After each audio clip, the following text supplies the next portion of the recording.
Estamos aquí hoy reunidos para tratar un tema que nos parece apasionante, que es el tema de la genética en el escenario de la miocardiopatía hipertrófica. Mi nombre es Juan Pablo Costabel, yo soy coordinador del grupo de trabajo de miocardiopatías en el Instituto Cardiovascular de Buenos Aires y estamos hoy reunidos con Mariana Gerchikov. Mariana es cardióloga infantil en el Hospital Italiano y es asesora en genética en la Universidad de Nueva York. Mariana, gracias por estar aquí con nosotros hoy. Hola, Juan Pablo. Mariana, tocando este tema, la primera pregunta, vinculando genética particularmente en el escenario de miocardiopatía hipertrófica, sería ¿de qué hablamos hoy en este 2017 cuando hablamos de genética en miocardiopatía hipertrófica? Linda pregunta, Juan Pablo. Recordemos nada más que la miocardiopatía hipertrófica fue la primera enfermedad cardíaca hereditaria en que se asoció una alteración genética con la producción de una enfermedad. Y eso fue allá más o menos por el año 1990. Y desde entonces se recorrió un largo camino. Hace 10 años nada más yo te diría que la posibilidad de hacer un estudio genético en un paciente con miocardiopatía hipertrófica era mínima y limitada a lo que era el terreno de la investigación. Los grandes centros se enviaba la sangre, los resultados eran a veces inciertos y siempre tardaban mucho tiempo, más de 6 meses seguro.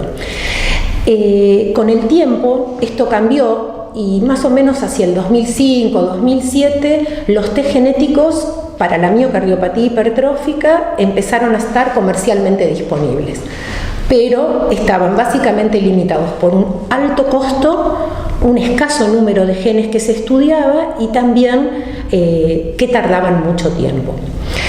En el 2014, hace no mucho, todo cambió. Se produjo una revolución en la medicina que nos introdujo en lo que hoy decimos la era de la medicina genómica. Y esto fue posible porque se introdujo una nueva tecnología que se llama de secuenciación masiva. Son aparatos súper veloces, entonces hoy podemos hacer un estudio para miocardiopatía hipertrófica rápido, 4 semanas, a bajo costo, comparados con los costos anteriores, estudiando ya, por ejemplo, no solo 3 genes, sino que según el panel que elijamos podemos estudiar más de 20 genes. Entonces esto creó un nuevo paradigma totalmente, que tiene sus amplias ventajas, como poder encontrar más genes, candidatos, y que también tiene algunos desafíos importantes, porque ahora tenemos un montón de información, podemos estudiar todas las variantes que tiene un paciente, pero no siempre esta secuenciación puede resolver la cuestión de si esa variante que encontramos en el paciente es la responsable de su enfermedad. Y este es el gran desafío actual, la interpretación de estos resultados. Muy claro. Mariana, ahora que tenemos esta posibilidad de pedir los estudios genéticos, que antes, como vos contaste, era muy complejo, en la práctica diaria con el paciente que tenemos en consultorio, ¿cuál es la utilidad que tiene para tomar conductas? ¿A qué paciente elegirías para pedirle un estudio genético cuando se encuentra con un ecocardiograma que impresiona una miocardiopatía hipertrófica? Juan Pablo, siempre en cardiología genética decimos una cosa. La mayor utilidad de un test genético es para aquel paciente que cumple todos los criterios de una enfermedad. Y a medida que más dudas tenemos acerca de esa enfermedad, más baja la sensibilidad. Entonces, yo creo que el gran beneficio clínico hoy es para un paciente que cumple los criterios de miocardiopatía hipertrófica. Obviamente que también los podemos pedir en casos borderline, por ejemplo, o casos en los que tenemos dudas si es una fenocopia, o sea, una enfermedad que puede presentarse clínicamente parecido, pero que tiene mecanismos, o sea, no solo orígenes de la hipertrofia, sino pronóstico y significado clínico diferentes. Entonces, respondiendo a tu pregunta, el mejor paciente es el que más nosotros sospechamos que tiene una miocardiopatía hipertrófica. Y el gran valor clínico del estudio genético es cuando nos da positivo. que cuando un paciente cumple los criterios, la posibilidad de que tengamos un estudio genético positivo, es decir, una variante genética que explica la enfermedad, está más o menos en el 60%. Decimos en cardiología genética que va del 30 al 80 y esto depende de tres cosas. De que seleccionemos bien al paciente, de que elijamos el panel adecuado para ese paciente y de que interpretemos bien las variantes, o sea, los criterios que se utilicen para la interpretación, para tener la certeza robusta de que realmente es patogénica o no lo es. Básicamente es esto. Muy claro. Mariana, vos decís el valor es el positivo. ¿Qué pasa con ese paciente al que tiene todas las características para pensar en una miocardiopatía hipertrófica y el test genético es negativo? Bueno, ese paciente es el que permanece elusivo a la genética, lo que no quiere decir que no haya un mecanismo genético involucrado en la producción de la enfermedad.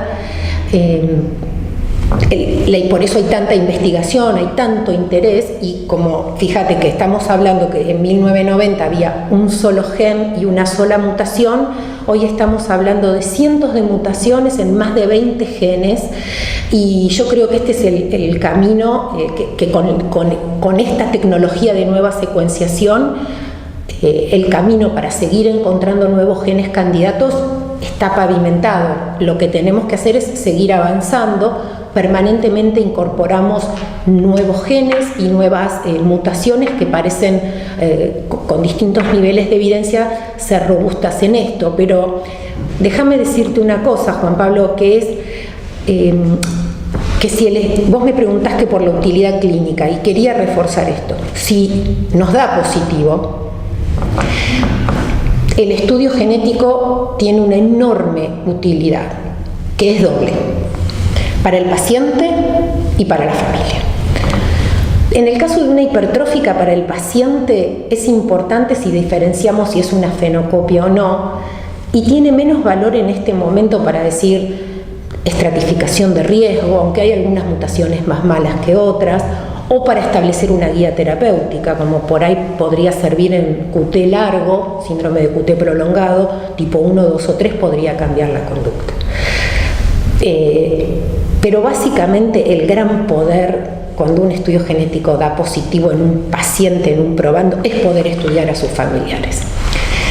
¿Por qué? Porque nosotros sabemos que la miocardiopatía hipertrófica es una enfermedad, es una cardiopatía familiar y tiene una herencia que se llama autosómica dominante. Esto quiere decir que cuando un paciente está afectado, su descendencia tiene 50% de riesgo de heredar esa mutación sin importar el sexo.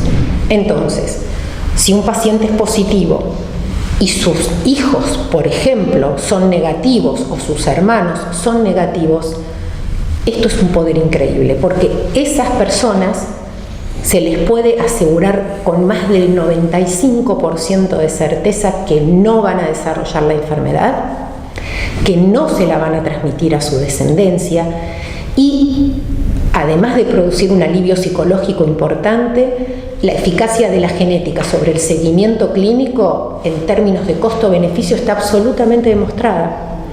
Por eso es que todas las guías recomiendan el test genético en un paciente con criterios de miocardiopatía hipertrófica como una indicación clase 1. Tanto beneficio para él como para sus familiares, como lo decís muy claro. Ahora, Mariana, una vez que tenemos el resultado del estudio genético, ¿cómo hacemos la interpretación? ¿Eso es algo sencillo? ¿Eso es algo que necesita un asesoramiento? ¿Qué devolución le damos a ese paciente sobre lo que le pasa?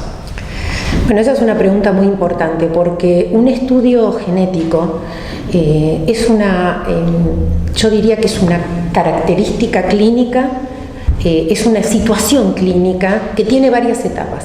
La primera consiste con un correcto asesoramiento pretest, tanto al médico como a la familia, donde se debe realizar un árbol genealógico completo, donde se le debe explicar a la familia la naturaleza de lo que implica hacer este estudio genético, cuáles son los posibles resultados, ya que podríamos decir que un test genético es un test probabilístico más que determinístico, es un continuum donde puede dar claramente positivo, puede ser negativo, como vos dijiste, es decir, no encontramos nada y seguimos igual que antes, o tal vez puede encontrarnos en una situación muy frecuente desde la aparición de la secuenciación masiva, que es las variantes de significado incierto.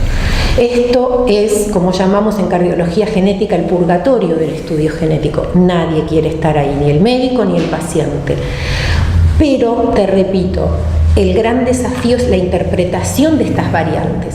Es decir, estas variantes, una vez que las encontramos, requieren no solo un análisis del tipo de variante en términos de dónde está ubicada dentro de la proteína, cómo afecta al aminoácido, y esto es un proceso totalmente dinámico, donde estas variantes pueden hacer un upgrade o subir a patogénicas o bajar sin significado o permanecer de significado incierto. Y esto es una tarea que no termina en la consulta de recepción de los resultados. Hay que mantenerla en el tiempo, porque las variantes se reclasifican permanentemente. Y por ahí tenemos un paciente ahora que dentro de 2 años esa variante, porque hay más información clínica, entonces nos comunicamos con el médico y le decimos: mira, Juan Pablo, ¿te acordás tu paciente? Bueno, esta variante ahora, esa es la tarea del asesor genético: interpretar, transformar esta información en una herramienta concreta para el cardiólogo y la familia y hacer un seguimiento y decir: esto, mira, tiene un nuevo significado, no, ya esto no tiene ni siquiera el significado de incierto. Y bueno, sí, es abrumadora la cantidad de información que se genera en un estudio genético. Y es el nuevo desafío, que yo igual creo que hay que seguir afrontándolo, porque los beneficios en una patología como la hipertrófica son claros. En especial, Juan Pablo, para el otro grupo de pacientes que nos queda decir, que son, en el caso de un probando positivo, aquellos que nos dan un genotipo positivo, pero que no tienen nada clínicamente. Muy bien. Mariana, la verdad que desearíamos seguir charlando largo y tendido sobre el tema. Te agradecemos muchísimo por esta información y muy claro. Esperemos que haya sido también claro para ustedes.